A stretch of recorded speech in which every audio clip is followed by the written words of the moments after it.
Hi, and welcome. If you're watching this, you're probably asking an important question. Should my child with learning challenges be using AI at all? AI is now part of everyday life. So the real question isn't AI or no AI. It's how AI can be used in a way that supports your child's thinking instead of weakening it. In this video, you'll learn how to decide if your child is ready for AI, how to introduce it safely, and when it's better to pause and focus on building core skills first. You'll also be introduced to a simple framework I call the AI Driver's License, designed to support responsibility and independence. When parents worry about AI, screen time often comes to mind. But the bigger issue is what's happening in your child's mind. AI can support learning, or it can become a shortcut. As you watch, keep 3 questions in mind. What would my child use AI for? Do they have the skills to use it wisely? And is AI supporting learning, or replacing it? For many parents, AI brings a lot of anxiety. At the heart of it is one simple question: will this weaken my child's brain? Let's pause and reframe that. A better question might be this: can AI become a tool that helps my child work independently? Imagine a school night where your child is focused, using AI to outline an essay, while you're in the next room. There's no hovering and no arguments. The work is theirs, and real skills are being built. This isn't just about homework. It's about getting your evenings back.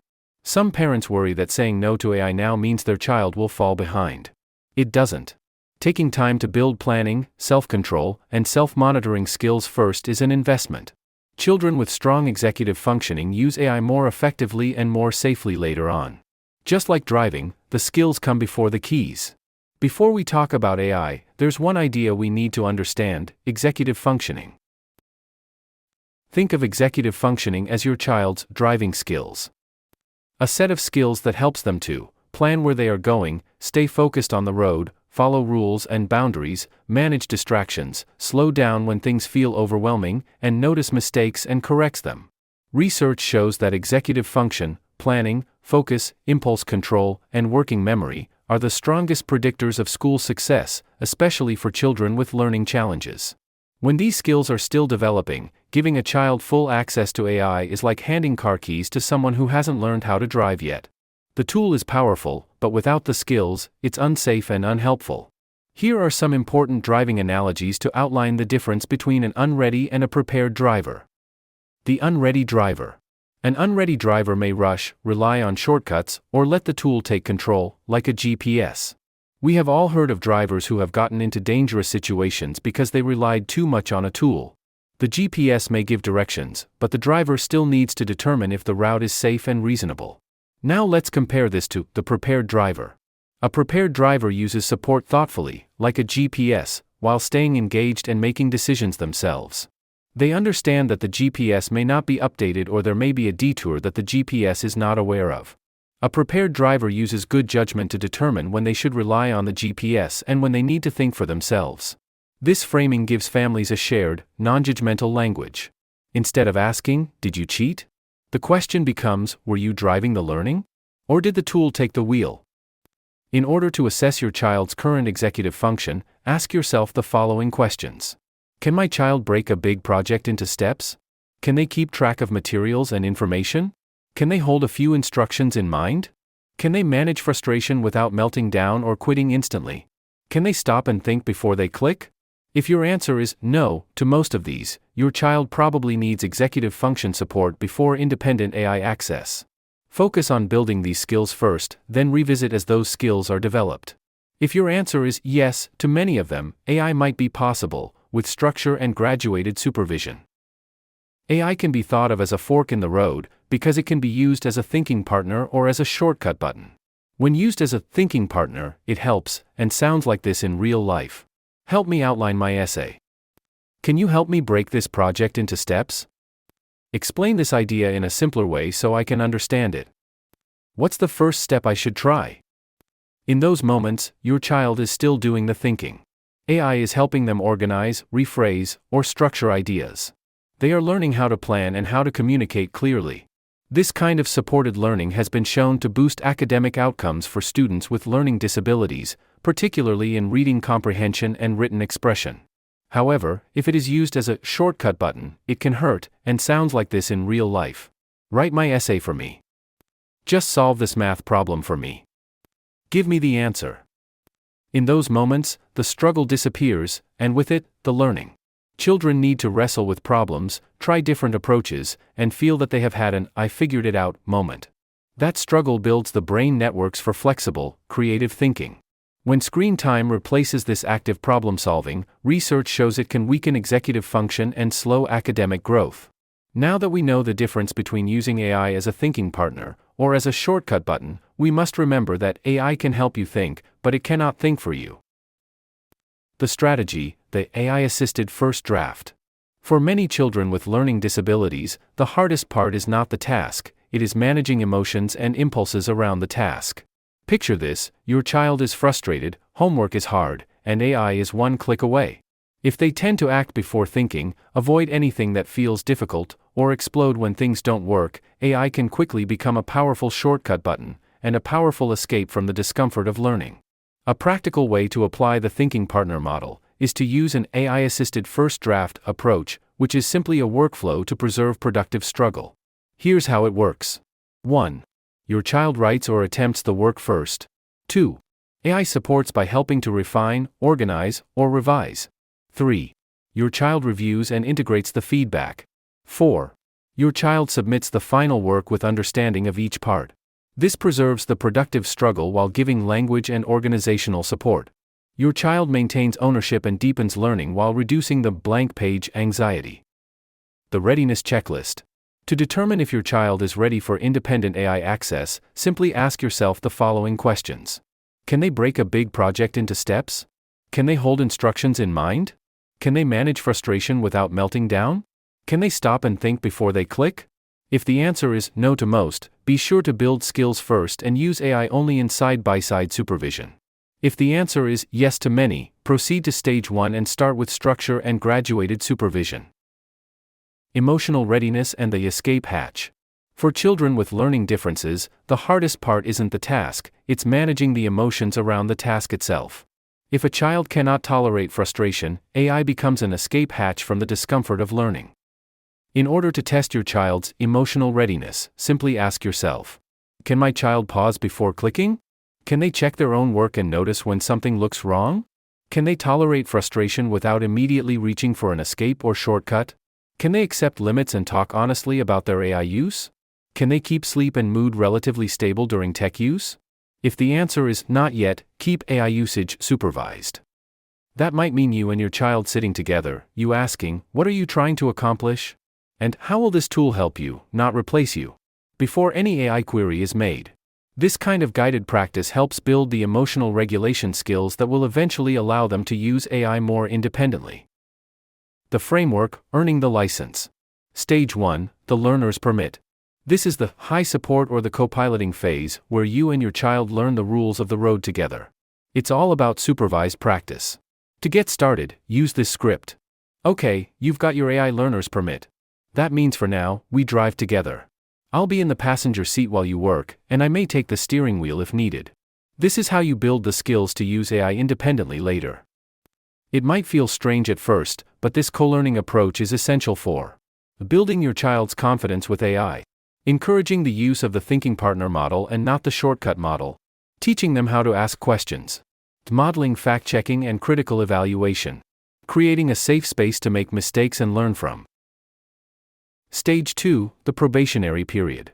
In this stage, more freedom is earned through demonstrated judgment. This is the stage where the parent's role shifts from being the cop to the driving instructor. And, at this stage, the probationary stage, your child demonstrates that they can do the following. 1. Use AI to brainstorm or outline, not just write the final copy, intentional use. 2. Challenge an AI's answer and fact-check it 3 times this week, critical thinking. 3. Ask the AI to explain the first step of a problem instead of the whole answer, preserved struggle. 4. Choose to work on something without using AI when appropriate, self-regulation. 5. Explain in their own words how the AI helped them to learn, metacognition. Once your child demonstrates all 5 of these skills consistently, privileges increase. Stage 3, the license. As a teenager or young adult who has shown good judgment, your child can use AI more independently, with periodic check-ins. Key milestones for Stage 3 readiness. Your child shows intentional use of AI, I'm using it for this reason. The ability to question AI's answers, critical thinking, not just accepting what it says. Self-monitoring, catching errors before handing work in. Emotional regulation, pausing instead of rushing or shutting down when frustrated. Honest communication, about what they're doing and when they used AI. Your role in Stage 3. You move from the passenger seat and co-driver to a supportive background role. This includes having periodic conversations about how they are using AI. Asking follow-up questions. What did you ask the AI? How did it help? Did you verify the answer? Checking in on sleep, mood, and overall screen time. Being alert to warning signs. Stage 1, the learner's permit, co-piloting. Okay, you've got your AI learner's permit. That means for now, we drive together. I'll be in the passenger seat while you work, and I may take the steering wheel if needed. This is how you build the skills to use AI independently later. It might feel strange at first, but this co-learning approach is essential for building your child's confidence with AI. Establishing the thinking partner model, not the shortcut model. Teaching them how to ask questions. Modeling fact-checking and critical evaluation. Creating a safe space to make mistakes and learn from them. And here is what Stage 1 could look like in practice. Imagine you and your child sitting together. 1. Your child identifies the task, example, I need to outline my essay. 2. You discuss how AI might help, not replace. 3. Your child types or co-types the AI-related prompt together with you. 4. You read the output together. 5. You ask, does this make sense? Is this accurate? What do you think? 6. Your child integrates, revises, or questions the output. 7. You talk about what worked and what didn't. Key questions to ask. What were you trying to accomplish? Did the AI actually help you understand, or did it just give you an answer? What part of the work did you still have to do? If the AI made a mistake, how did you catch it? Stage 1 Toolkit, Scripting the Struggle. We know that productive struggle is what builds brain muscle, but it's incredibly difficult to preserve that struggle. Let's be honest, it's 9 p.m. after a long day, your child is frustrated, and you are overwhelmed and exhausted. These tools are your defense against caving in during those critical moments. Tool number 1, the pause script. Purpose: this script provides a powerful third option between a hard no and giving your child the answer. It keeps the learning process moving forward without letting the tool take over. I see you're stuck, and that's okay.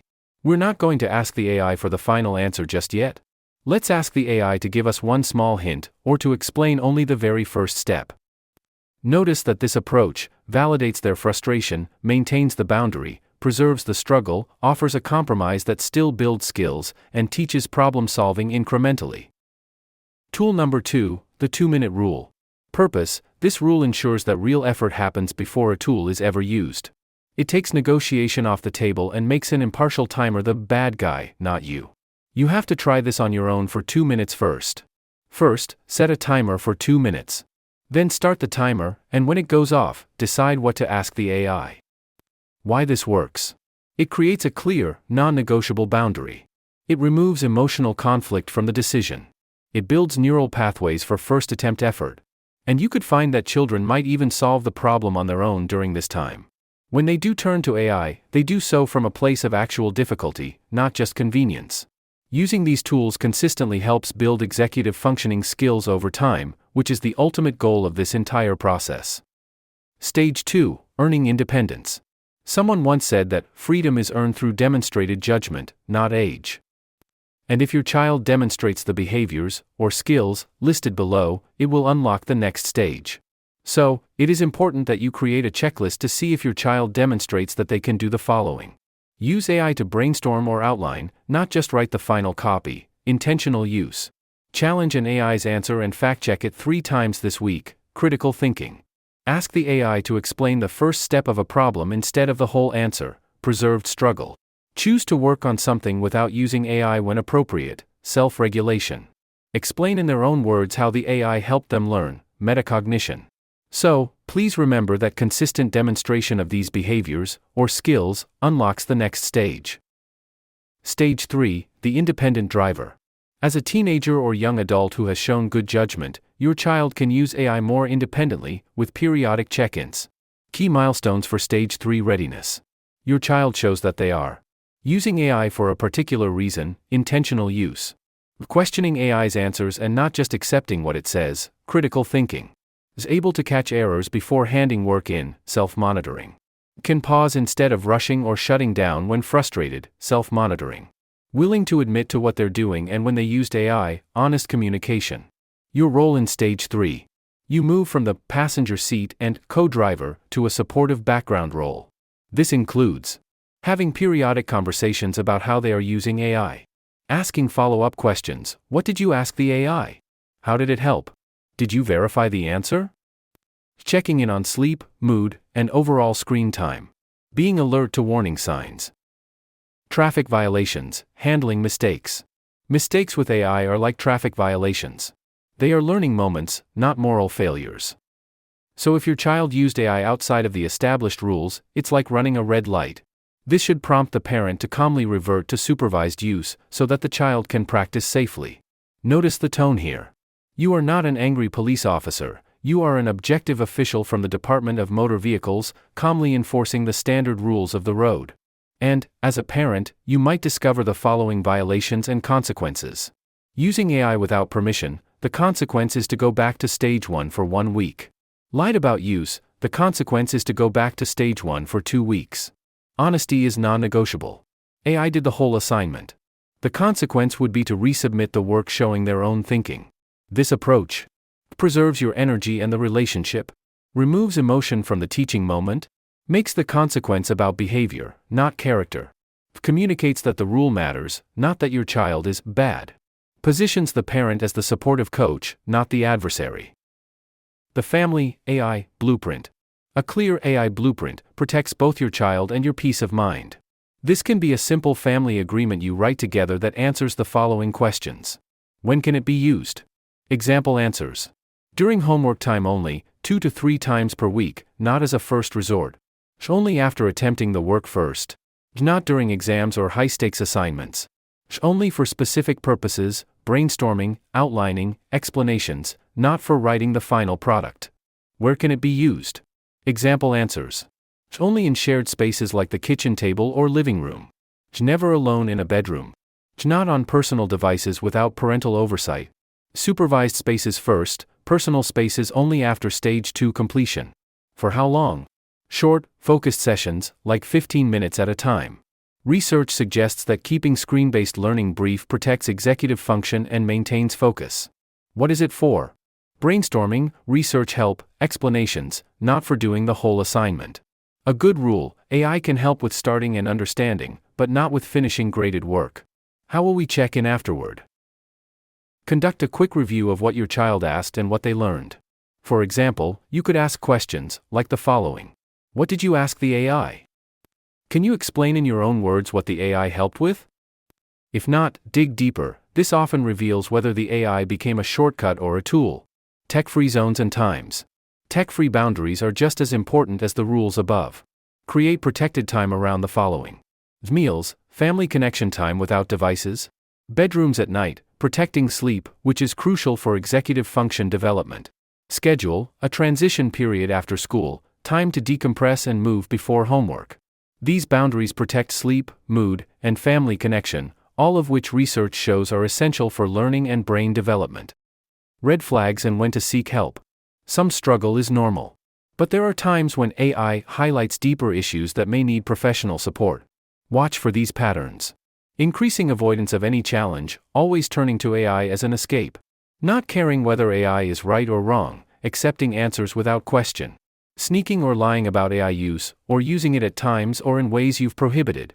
Needing AI to start a task, unable to begin anything without it. Changes in sleep, mood, or anxiety tied to device use, especially evening use before bed. Escalating screen time, with AI creeping into more and more parts of the day. When to seek support. If these patterns continue even after you set limits and support them, it can be helpful to talk with a pediatrician, a school counselor, a therapist or educational psychologist, your child's learning specialist. They can help you understand whether there are underlying executive function, attention, or emotional challenges that need more targeted strategies. Research shows that high screen time without structure can actually weaken executive function and self-regulation skills, so professional support early can make a real difference. Seeking support is not a sign that you failed, it is a sign that you are taking your child's development seriously. The destination. The long-term goal.